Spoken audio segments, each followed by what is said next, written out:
We're ready. All right. Why don't you introduce yourself like nobody knows who you are, but in case somebody in TV land or video land doesn't know who you are, besides the guy who's in the back of the room talking a lot. No problem. I'm Rob Herron.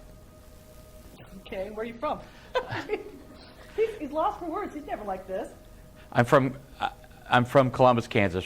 Grew up there and brought my dental practice back there about 23 years ago. Okay. So, you are a friend. Yes. Yes, you're a dear friend. And you moved closer to me. I moved closer Yeah. to you, and we actually see each other more often. Yes. Yes. You don't think I moved close enough to you. No. And I do appreciate you coming to me because usually I have to go to you. Yes. And I want to point out, too, just for the audience, that I asked you many, many times to come to New Mexico, and you never, ever, ever would. I left New Mexico, and where did you go on vacation? Well, it was through New Mexico. It wasn't. We were only there for a couple. I'm looking on Facebook. I'm like, what? We should have gone down to Socorro and done a. In front of my old office. Yeah. Where'd you go? I would have been. Yeah, I know. Yeah, I know. You'd have been livid. But you're a friend first. We practiced together as far as colleagues. We swapped ideas for a long time. Yes. You've been a big supporter. You're Absolutely. a big cheerleader of mine, and I really appreciate it. And you called me up and said, Ginger, I want to be a client. And I said, okay, let me tell you what I do. And you're like, I don't care. I know what you do. This is the only time I picked Ginger over Mary Ann. I'm safe on Gilligan's Island. There you are. But I'm the country Ginger. Yes. That's why it worked. Exactly. If I came in an evening gown, it wouldn't work. No. For you. Okay. So he said, I don't care what you do, but I know you do marketing, and I want to work with you. So I appreciate that, and And it's now that I figured out what you do now. well, just do it. I said, Andrea, come with me so we can figure it out what we're doing. So you have come so far. I've seen you in your personal growth, in your professional growth, and we had very similar practices, so I think that's why we were friends. Yes. Being country dentists Yeah. in our hometown. Small towns. Small towns, and having that situation. And you've come to some big developments in the last year. So, you share with the group again what you're about to launch. Well, of course, no one's going to see this locally because it hasn't been really announced, but it's kind of been played out a little bit. But we are, looking to have an associate that she's going to be fresh out of school. But she has a love for oral surgery, which I don't do. And so instead of trying to find someone like me, I'm trying to find someone almost opposite of me. Right. And not necessarily personality, but what we enjoy doing. And so the plans are that she'll come in and do a lot of the oral surgery, but yet not be limited to that, because you can't ask an associate to really limit themselves because they're wanting to grow as well. But, with what we're giving away every year in oral surgery, she will pay for herself. And you also knew there wasn't necessarily enough room in your small town for 2 dentists. Well, there's been 3. Right. Well, but the same type of practice that we're doing. Right. And so you thought really big picture and said, let me go to a neighboring town that has a need. Right. Put a satellite office. Yes. So between the two of you guys, you could cover both towns. Right. And The thing's going to be is that, though, for the first year, to be fair to an associate, for them to learn from you, we'll probably be at the same place at the same time for several days during the week, and only split up maybe 1 day or 2 days. Right. But then eventually be able to be in the different ones, within a year or so, go into different, she be at the one practice while I'm at the other, and then we'd have 5-day, 4-day-a-week practices in both towns. And you have been trying to find an associate for the small town. I had the same problem. Yes. For how long? Probably looking for about 4 years. I'm still young enough that I'm not excited about selling everything off and riding off into the sunset. This is trying to build value to the practice, and then potentially at some point have them buy in, and then as I change to, I'm looking to also change in the different areas. We do a lot of orthodontic type procedures, Invisalign, but we're also looking at a passion of mine, which is sleep apnea. And that's something that I could build inside the practice, and as I got older, I could take that instead of doing a lot of the tedious, that wear you down, type of 3 patients at a time stuff. I could be getting into where I'm helping patients, which I want to do, and yet also let the associate build that practice to where they want to be. And you did that model, Charlie, in your practice when you were winding down and you were selling. You zeroed in on ortho. Yeah, one of the mistakes I made that I'd recommend to Rob is that you probably need to check into the valuation of your practice now, because to some degree, when you go to sell it to the associate, they want to go back to say, well, this is really what it was worth before the associate came along and so forth. So yes. Yeah. I've got some lovely lawyers working on all that as we speak.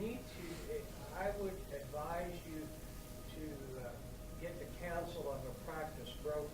Yeah. Because if you don't, I mean, especially like if it's 10 years from now, they may want to revert back to the value before the associate came and said, well, the associate brought all this with them and added all this, so it's not worth what you think it's worth. So Yeah. I got into a little bit of that. I didn't have a long term, but I got into a little bit of that. Yeah. So.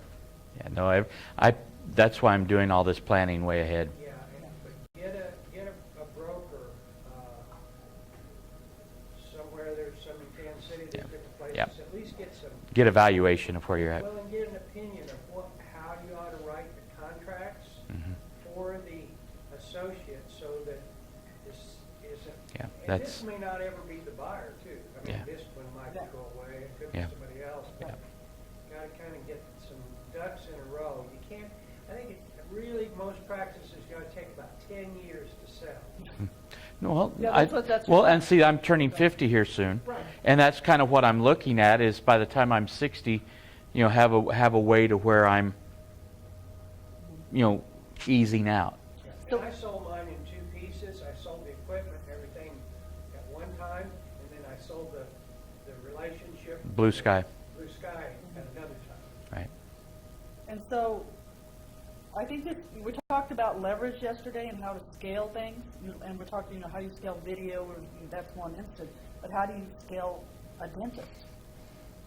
And as a rural dentist, that was an issue, finding somebody to come in. What I ended up finding was someone that was raised in the area, has ties left to the area, has family, and wants to live in that area because they understand it. A lot of times what happens in a rural environment, and if it's a rural dentist watching this, is that you find that if the associate is male, and they see, He doesn't want to come back. well, the male sees with what we build in a town of 3,400, an associate's going to go, wow, I didn't know you could do that. But if the couple is used to a urban lifestyle, you start running into problems with, there's not a Saks for 500 miles, and I don't mean that as any type of sexist or anything like that. Target is my market. It's like, how far is the nearest Target? When we're looking for houses, like, that's getting a little far. Yeah. But you see that, and then that makes for an uncomfortable relationship at home, which you have to look at not just the personalities within the office, but you have to see what's. And then, Nancy, for your associate, even though you're in a metropolitan type area, suburb area, you still found somebody who had ties to the area through the wife, and that's how you attracted the doctor. So, I mean, they've got to like where they live. I really think they need to be part of the community. These dentists who drive in, that might work in some models. But if you're building relationship, you're a relationship guy, you've got to have somebody who wants to build relationship. And a lot of the marketing you do, we're talking about, you guys do, it's building relationships with the people. So, and this young lady's going to understand how people in this area think. That's where she grew up. If you bring someone in with an urban or a big city way of doing things, they're going to turn off a country person, as would a country person going to a big city. They go, why aren't they, and we're more like this. It's not that anyone's good or bad, it's just they're different. And vive la différence, right? I mean, serious. I mean, that's what makes the world go round. Another thing I think is, an attribute to your success is your team. Absolutely. And Long term. long term, you are a marketer, but also you've had dedicated people throughout Yes. the time. And this has been a position that we've had some flux in. People come in and they come out of, because you have bright people and they go on to other things. Sure. So now you've bred in some stability here. And again, I did what? You bred it in. You born you a marketing person. Yes. Well, yeah, that one, yeah. Yeah. That's like, wow, Brave New World or something, I thought. No, so what is next with you in marketing? Getting systems into place. Okay. I've always been a shotgun type of, just put it out there and the people will come. And, what my daughter, Andrea, will bring to the mix will be some stability, blood's thicker than water, organization systems, those types, but we lack. And Right. and the biggest, as with any vice, recognizing you have a problem is your first step. Uh-huh. And I do, and I understand that. Uh-huh. Yeah, now we're working on our 12 steps. Right. And here's 1 or 2 right here. I have a problem and I admit it. It's, hi, I'm Rob. Yeah, hi, Rob, right? Well, like I said, I appreciate having you as clients. I don't know, it's been over a year you guys have been clients, probably longer than that. But now we're figuring out what we can do with it. What you can do with it, and it was lack of organization, and the word that keeps coming up is accountability. Right. Yeah. And it's not just going to be for marketing, it's for everything. Right, and you started in books and the bookkeeping and on that. Oh, yeah. You started there. Yes. And you knew you had problems. Yes. And you got that cleaned up, and it's going through. And it physically will go through your office too, Mm-hmm. because your office is a little disorganized. And like I said, I know. My office personally or my entire office? Your entire back office, any place that patients don't see. Oh, gosh, yes. Yeah. Yeah, and they blame me, and it's not my fault. I go through and they said, "That's your box. That's your shirt laying there. Where's his glasses?" I said, "You put them up there." Yeah. But I do dang good dentistry. You do, and people love you. Your patients love you. I'm very organized when I'm in the mouth. How's that? That's all you need to do. Okay. And I was in your office. We were doing a training that day Yes. when you announced to your staff. You asked me to be there when you announced to them about expanding. Yeah. That was a very exciting day for me to be there too. Yeah. And there was some scared looks in the room. Well, What's that's going to do to us? yeah, and you look at the economy, you look at everything that's out there, but you cannot, if you go with fear thinking, you're just going to go in like a turtle or like a snail, and you're just going to close up. And if you do that, you can just weather it out, but you'll never grow. Mm-hmm. And sometimes you weather it right out to 0, mm-hmm. versus saying, okay, I will take this risk. Mm-hmm. And every one of these people I know in this room are risk takers. They're marketers, they're entrepreneurs, they're not your standard dentist. They are winners. Yes. Yes, the winners. And, you can't just go in a hole. Mm-hmm. And a lot of times dental personalities are, let's just weather this out. But they're 80% introverted. Yeah. In an extroverted profession. Yeah. Yeah. Yeah. Yeah. They got in it because they like details, but they forgot they're attached. Yeah. To people. Systems and world. Yes. And that's so that you work on an 80-20 rule. Mm-hmm. That 20% is so important. That you those patients that you can be 80% detail, but you got to have that 20% of where you are with people. You can't take that to a different percentage. Well said. What would you tell somebody if they wanted to work with you? So we have somebody out there in video land. Yes. And they didn't know me, and they just didn't say, "I'm working with Ginger. I don't even know what you do." Now that you know what I do, I think it's where we're going in marketing. When I look at what I've done in marketing, it's been media, more of the conventional media, mainstream, which mainstream media is kind of a bad word sometimes, but it's been TV, radio, some direct marketing and so forth. It's the things that have been marketing for the last 50, 100 years, mm-hmm. more. And it's changing so much now with people can skip marketing.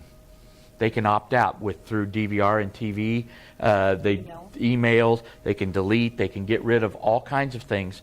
And so we start looking at a way to permission market them.